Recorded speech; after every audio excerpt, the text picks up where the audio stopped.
Hey all, welcome to a new video on my channel about my type checking journey. So if you're new to this channel, basically I'm working on a compile time static type checker for Elixir called Selectrix, and also a typing library called Mavis, which allows you to perform typing logic and manipulation of types in Elixir.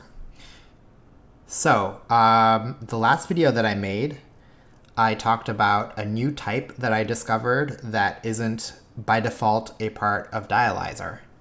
That was what I call a top arity function, which allows you to pass in a function with any parameters as its type so long as the number of parameters is correct. So this type that I'm going to show you is in many ways similar. It arises from the inability of Dialyzer to correctly type a certain type of guard, which we saw was the case before with the is function guard. So let's jump straight into it. Before, the problem was with the is function guard. This time the guard is with one of the tuple guards. So let's take a look at that. So let's just say this, and when we don't need a comma before when lm x2 equals foo. Okay, so what this function does, and let's also make an output. Let's just make this output okay. So let's test this function. For those of you who don't know what the lm function is, it's a function that you can use in guards, and what it does is it takes a look at your tuple and retrieves the element that's in whatever index. And one thing to note that's important is that in Elixir, this is a zero-based index right here, you see?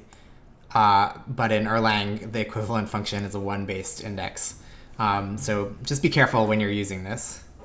And let's take a look. So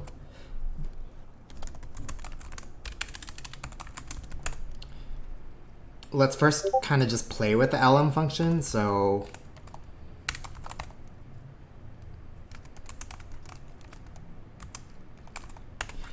that pulled out the zeroth, or the zero indexed element in this tuple. And of course, if we do 1, we'll get 2 back. And this can, of course, be anything. So, all right. So what this is saying is that we're looking for the 2 indexed element in a tuple that we pass to this function. So this will crash if I give it, say, OK something.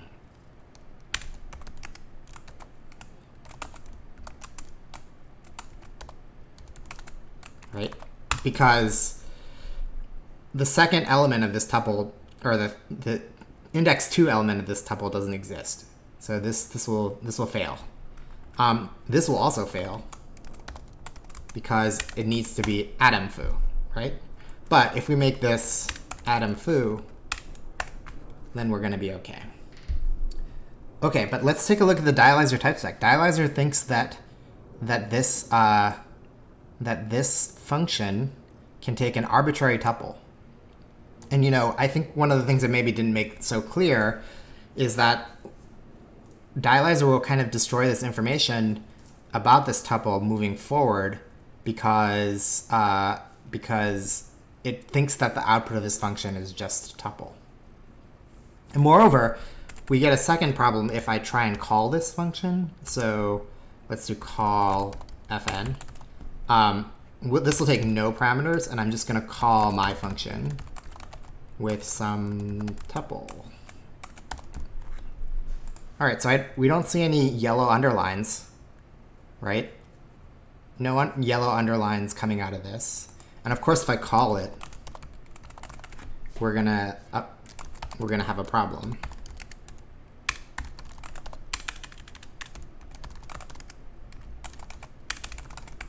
Oops, we need to recompile. And let's let's do that. So of course we're going to run into a function clause error because that doesn't exist. But the other problem is that if we try to do dialyzer analysis on this, again, green done pass successfully, even though there is no possible way for this function to exist or work correctly. For that matter, if we even do something like this, it's not going to know that this is going to cause problems. So recompile and call function.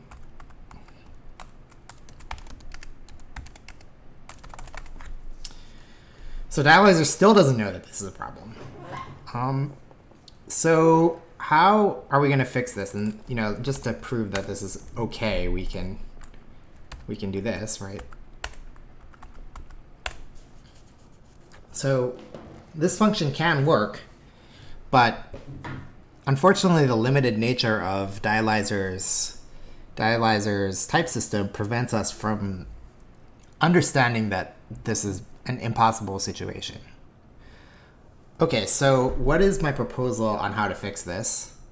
So I've created another type, and so let's clear, and then we can import type.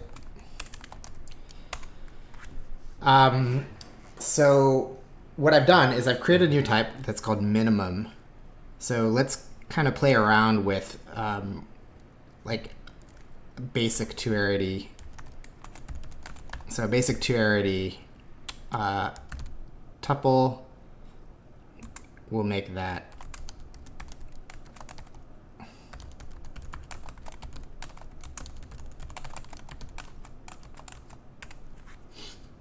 so that's a basic two-arity tuple. And of course, if I do type match,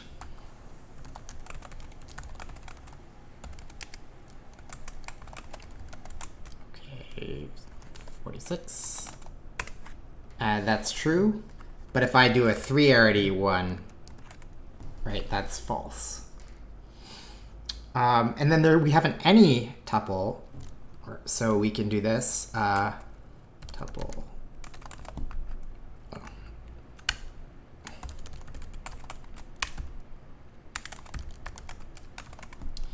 And if I try to type match against that, so let's assign this any tuple.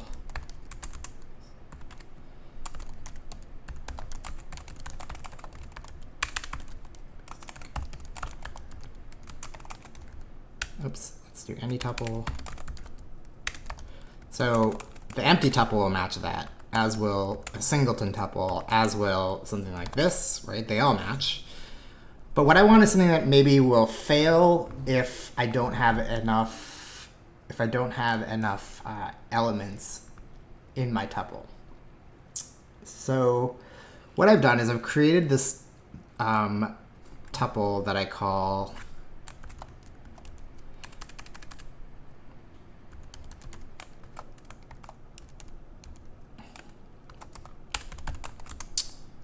minimum size tuple. Let's make this min3 so we can really demonstrate this. And so min3. And so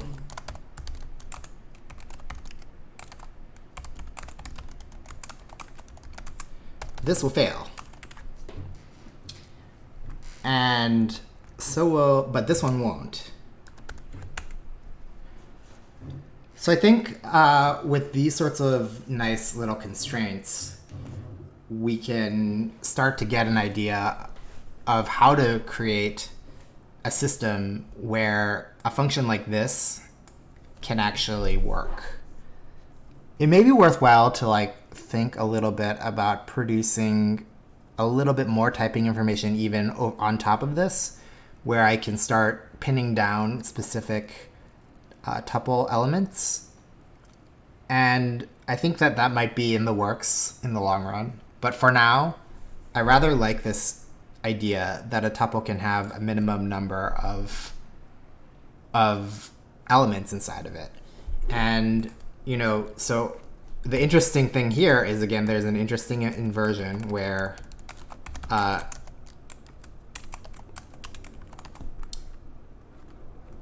so we call that min3, so let's do min2 equals tuple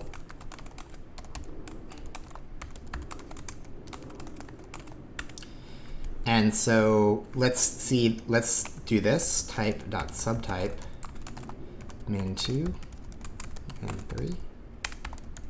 So that's not the case, right? Because the universe of all tuples that have at least 2 elements is much bigger than the universe of all tuples that have at least 3 elements. But anything that has at least 3 elements will also have 2 elements. So, you know, I've built out a lot of logic around this particular construct. It was pretty quick to do. It took me only about a couple of hours to upgrade my code. And so, yeah, that's kind of the story of how typing is going with Mavis. I've released a new version of Mavis. That's hit hex.pm. It's 0.0.5 with these new features in it. And so the next thing I'm gonna go do is to go back into Mavis inference and start and work on a lot of the code around getting the inference up and running. Hopefully soon I will have at least a run where it can successfully perform inference on all of the modules that are present in the Elixir standard library. Okay, hope you enjoyed that little update and this disclosure of a new discovery of yet another new type that is not really present in the dialyzer type system. The nice thing is that I think that for both of these types, I can drop them into my inferencing engine, and it won't at all interfere with the normal way that you might do something like create something that will let you specify type specs. All right, hope you enjoyed that.